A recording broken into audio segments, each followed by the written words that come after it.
everyone, it's Mr. Huffman, and we're kind of in the midst of starting a new unit right here, right now.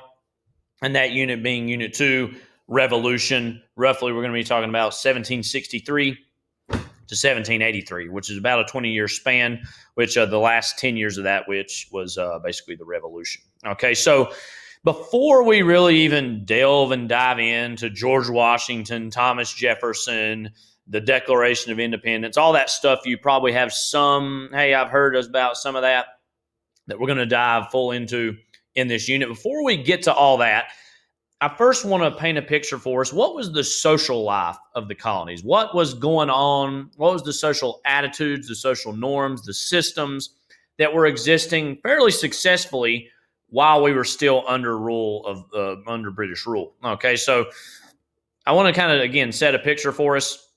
What was the social life or social atmosphere of these colonies prior to the revolution breaks out? Okay. So I'll go and tell you this first slide. I don't think I have anything highlighted, so don't worry about it. Okay, schools. What were schools like? Well, one thing, obviously, back then, no Ed Puzzles, no Google Classroom, no even America, the Story of Us to watch. They were in the midst of making America, the Story of Us in their own way, right? So really, it was just purely direct instruction, teacher at the board, chalkboard at the time, if they even had that, okay, and was just kind of directly talking to and instructing students, okay?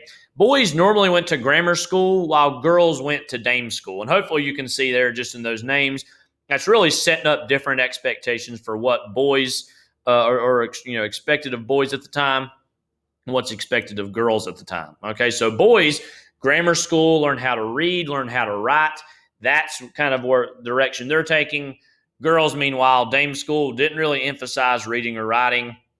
Instead, emphasize, what's it like to be a good wife or a good mother to kind of make a home? And not to say those things aren't valuable in their own way, but it's already setting off kind of disparate expectations for how a boy's going to succeed in life and how a girl's going to succeed in life. Okay, so kind of contradict what I said earlier. I'd forgotten this. No chalkboards, no maps or paper, really.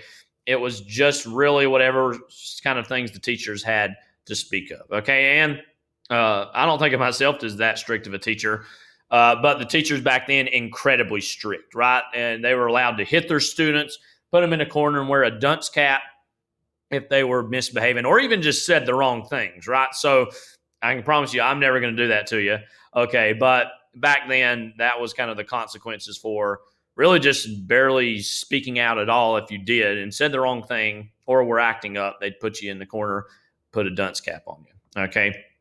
Some other things about school. There are some things I want you to get down about this.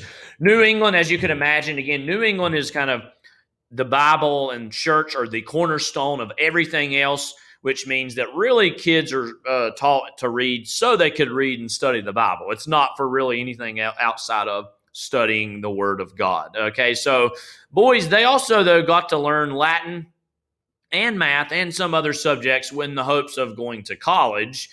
Girls, meanwhile, in New England, they could learn to read, but weren't allowed to go to kind of grammar school, which was kind of further on their version of kind of middle or high school or college, right? So in New England, girls were kind of taught to read, but they didn't go much further as far as schoolings was concerned, okay?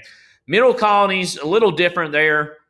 Most kind of schools there are private, and students are taught all sorts of subjects so they could naturally get into those colleges, okay? And also, as you can imagine, some of our nation's oldest colleges go back to this time in New England and in the middle colonies. Harvard, okay, was established in the 1600s purely as kind of a seminary almost where people went and studied the Word of God in the hopes of being a priest. So again, Harvard's still around to this day, much broader curriculum and things they're teaching there, but nonetheless, that's that. So in the middle colonies, girls were not allowed to attend school unless they were Quakers. So again, Pennsylvania, the chill state, the cool state, they're saying, yeah, we're going to let girls attend. But on the other middle colonies, like New York or Maryland, not so much. Okay. The South, meanwhile, they don't really have a lot in the way of education, not to bash us, the South. So they're self-taught and homeschooled. But nothing in the way of kind of more serious education that was going on in New England or the middle colonies. So again, mostly homeschools, and girls just outright were not allowed to attend higher schooling there. But again, we already said that that's kind of already a bit of a thing both in the New England and middle, so not that much different in the South. So again, education much different now than it would be back then, right? And I think sometimes you and me alike take education for granted, and maybe don't want to be here. Maybe you don't want to be watching this video right now. You have other things you want to be doing. But again, really, we should kind of look back at what education used to be, and we're in a far greater system, as you could assume, than what the people of the 1700s were dealing with. So in that way, hopefully, we can maybe be a little more grateful. Okay, what else? What do they do for free time? Well, again, no Netflix, no Netflix and chill. Okay, no trampolines to jump on in the backyard. Couldn't go down to Valley Hills Mall and grab a snack or kind of walk around. Okay, so what are we talking about in free time? Well, sewing and clothes, making clothes, right? That they most pretty much all families made their own clothes for the most part. It wasn't often you went out and bought clothes in the store. You would maybe buy the supplies, but not the clothes themselves. So that was a kind of a key big difference, and was mostly being done by women, as you can imagine, but some men as well. Okay, barn raising. Now this sounds kind of might sound like barn raising. Doesn't sound all that fun, but it was a community event. Anytime a barn or kind of a farm was in the process of being built, that was a chance for the community to come together and had a little bit of a cookout or a kind of a get together social event. Okay, dances and social clubs. Now, this was something that more happened in some of the bougie areas, right? The kind of more upper middle and kind of upper class areas, but local dance halls also existed all throughout the colonies as well. Plays, now again, couldn't go to the movie theater, couldn't watch TV, so theater is going to be one of those things that really propels people to come out and get out of the house and see the lives and dramas of fictional people play out before them. So theater is going to play a big role. Also, skate rinks and sleigh rides also were huge. Okay, so I don't know if you guys do this anymore. I know when I was a teenager and a little younger, going out to skating rinks were kind of the thing to do. And that will happen a lot, especially in New England and the middle colonies where it would get colder in the winter months and ice skating would take place. So skating, kind of a big popular social thing, as well as sleigh rides. Okay, so again, let this be another example of, hey, life back then, they had nowhere near the amount of options we have today in terms of amusement or recreational time. Okay, the Salem witch trials, I already touched on that a little bit, and that's going to kind of be an exceptional incident that happens in New England, but in its own way gives us a window into the religion of the era, right?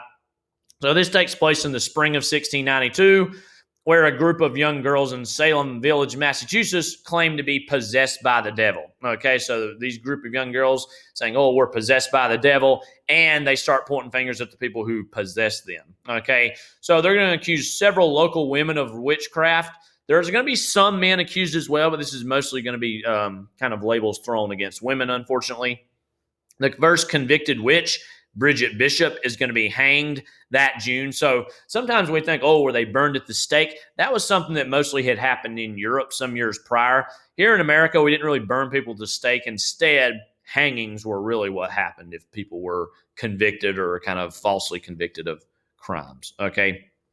18 others are going to be tried and executed, and about 150 more women, men, and children as well are going to be accused over the next several months. Okay, so again, about 19 people total lose their lives, but we're still talking about 150 other people are going to have their lives, if not ruined, roadblocks put in front of them for being accused of being a witch or practicing witchcraft. Okay, so by September of 1692, so later on in that year, the hysteria had started to slowly die down, and public opinion is going to finally turn against the trials, where more and more people, this is reported in the press, are realizing, it's getting a little hysterical, it's getting a little out of hand. And the trials themselves, the kind of women accusing usually other women, were kind of acting and convulsing and kind of just really giving these Oscar award-winning performances as far as, oh my gosh, I'm overcome with the spirit or by Satan, and that woman's the one that's kind of, kind of calling it upon me. Okay, so again, over the course of the year, people are going to start to finally come to their senses and say, hey, this is getting out of hand, and public opinion, while at first is in favor of the trials, later in a few months is going to finally turn against. So people are finally waking up and saying, hey, this is too much, and this is not really even probably happening in the first place. Okay, so again, pretty brutal stuff that was happening. And again, it's not the biggest amount as far as that were killed. I mean, 19, that's a decently sized number. That's far too many. One's too many, right? But even more are going to be accused, and they might get off, but that doesn't mean their reputations aren't tarnished. Okay, so again, pretty sad, problematic stuff. And finally, this is the last thing I'll end on today. Cotton Mather, this beautiful hairy guy here. Cotton Mather, he's going to be, in some ways, think of him as the first real celebrity in and of the Americas, okay? Because he's a Puritan leader, and he's going to be a very famed and influential author of his day, okay? And he's going to play an important role in the Salem witch trials. And, he's kind of saying, hey, this is maybe going too far, and advocates that we need more serious, grounded testimony. We need actual evidence. We can't just be taking the word of people who are saying, oh, this happened in the darkness and I don't really have any evidence of this. He's saying, no. We need to stop and kind of be serious if we're going to be accusing people of these serious crimes or these serious offenses, okay? The problem is, though, he's being a little bit disingenuous because some of his earlier writings on witchcraft and on the devil and of Satan really, in some ways, inspired that hysteria to take place in the first place, right? So he was saying, oh, we don't need to be doing this and we need more serious, grounded testimony. But at the same time, again, before that, he had been writing and stirring up people's fears and people's anxieties about all this. So in some ways, he's complicit, right? That the ideas that he was kind of putting out into the world caused it to happen in the very first place. So again, kind of a yin-yang situation there.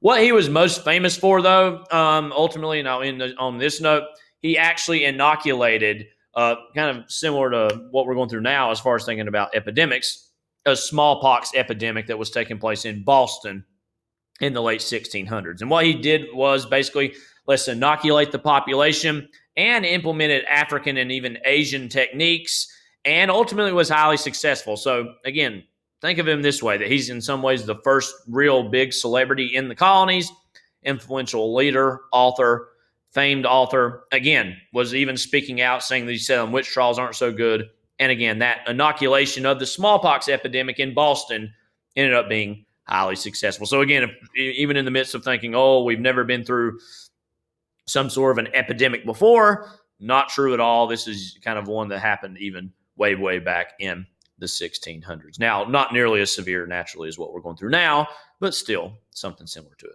Okay.